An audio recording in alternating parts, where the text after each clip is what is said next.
Hi everyone, this is Keiko Vlog, a Filipino reactor based in of Saudi Arabia, and welcome back to my channel. Agad-agad gawa natin reaction video ang Jillman compilation. So without further ado, let's start this reaction video. Ano Ni to? Jillian kay Eman, Ay. ikinalungkot na marami. Bakit? Ano nangyari? Charis. Usap-usapan ngayon sa social media ang cryptic post ng batang boksingero at Oh. anak ni Manny Pacquiao na si Eman Bacosa Pacquiao. Okay. Tila patama raw kasi ito sa naliling sa kanyang kapuso actress na si Jillian Ward.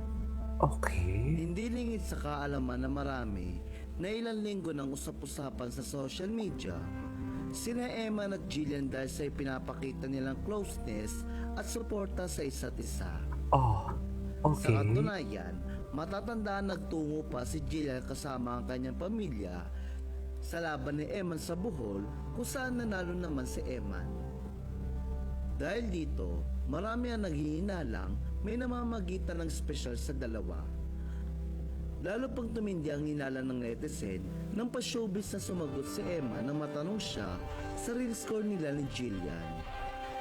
Habang si Jillian ay inaming nasa getting to know each other stage na raw sila ni Eman. Ay talaga. Kaya naman, marami ang naintriga at nagulantang na mag-post si Eman nitong Martes, March 17 ng isang makahulugang post.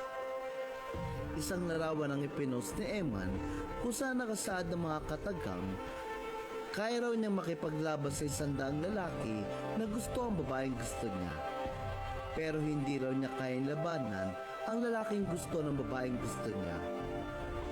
Saan sa post ni Eman, I can fight 100 men who wants you, but I can't fight a guy who you want. Marami nga ang naintriga sa post na ito ni Eman. Malakas kasi ang kutob nila na si Jillian ang tinutukoy niya sa kanyang post. Kasunod dito, umugo ang haka-haka ng binasted umano ni Jillian si Hindi Eman dahil may ibang itong gusto. Mas lalo pang lumakas ang hinala ng netizen na mapansin nila ang pagbabago sa TikTok bio ni Eman. Noon kasi ay may nakalagay sa bio ni Eman ang mga katagang may one and only account. Sorry I don't post much here. At initial at JW. Wala namang JW, matagal na to eh. Sa totoo lang. Ay initial umano ni Jillian.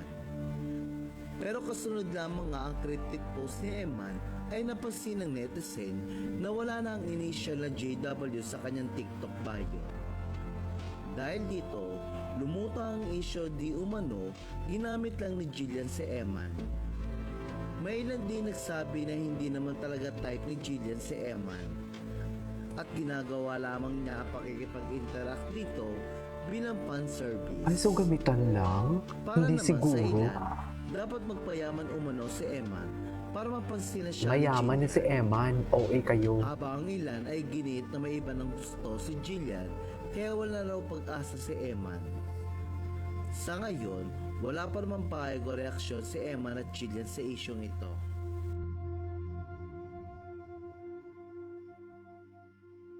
Mayaman na si Eman.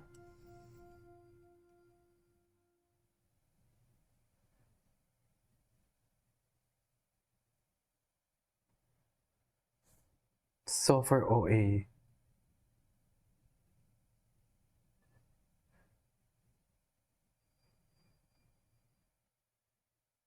Wait lang ah.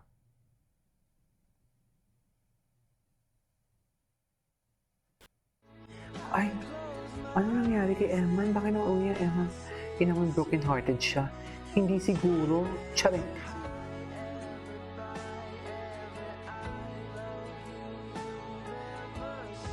Hindi siguro. Paanong aaminin? Ay! Jillian, ginagamit lang daw si Eman dahil sa rasong Ayan ito. na. Usap-usapan ngayon sa social media ang kapuso actress na si Jillian Ward matapos lumutang ang umunay dahilan niya kaya siya nakikipaglapit sa anak ni boxing legend Manny Pacquiao na si Eman Bacosa Pacquiao. Mm. Hindi lingid sa kaalaman na marami na si Jillian ay unang nakilala nung siya ay 4 na taong gulang pa lamang matapos sumali sa Little Miss Philippines. Dahil sa kanyang galing sa pag-arte, nakuha niya ang lead role sa seryeng True This Liit na naging simula ng kanyang pagsikat sa GMA Network. Bukod sa pag-arte, matagumpay rin siya sa negosyo at nakabili ng sariling mansyon at mga luxury cars sa murang edad.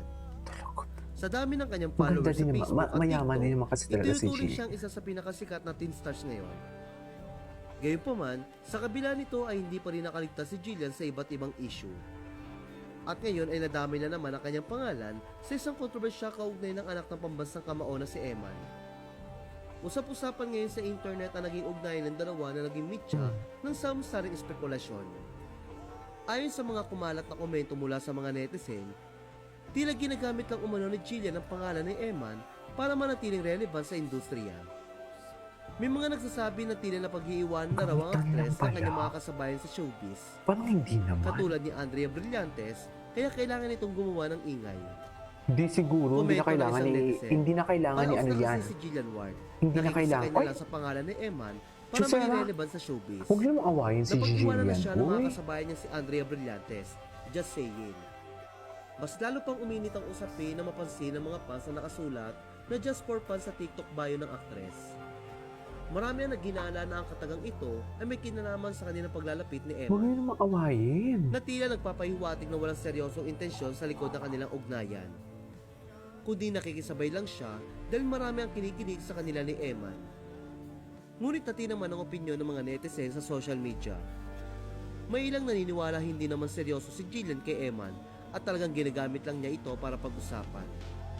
Ngunit marami naman ang bumabatikos at nagsasabing palaos na si Jillian kaya kumakapit sa kasikatan ni Eman. Depensa naman ang kanyang mga fans.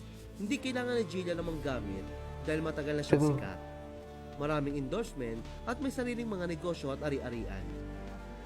Gate pa nila, tila baliktad nga raw dahil si Emma na nakikinabang sa kasikatan ni Jillian. Sa kasalukuyan, wala pang inilalabas sa pahayag si Jillian o ang kampo ni Eman para sagutin ang mga Imposible. Napaka-imposible yan. Sa true lang. Hindi siguro. Mga mananti kayo for today's video.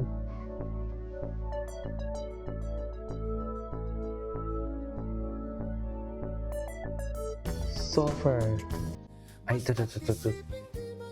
So guys, anong nang Ang balitang friendship over na raw. Totoo Ay. ba? At Ewan, balita lang. Ay, dito tayo. Bakit tayo mag-interact sa ano? Dito tayo sa kilig. Bakit doon tayo makikipag-engage sa mga fake news? Charis.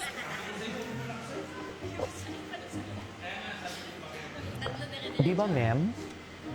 Bakit doon tayo sa negatibo? Dito tayo sa positibo. Di ba? Ay, yes. Okay. Anyway, so this is all for today's video. From Jillman, this is K-Pop Vlogs, and see you on my next vlog. Bye!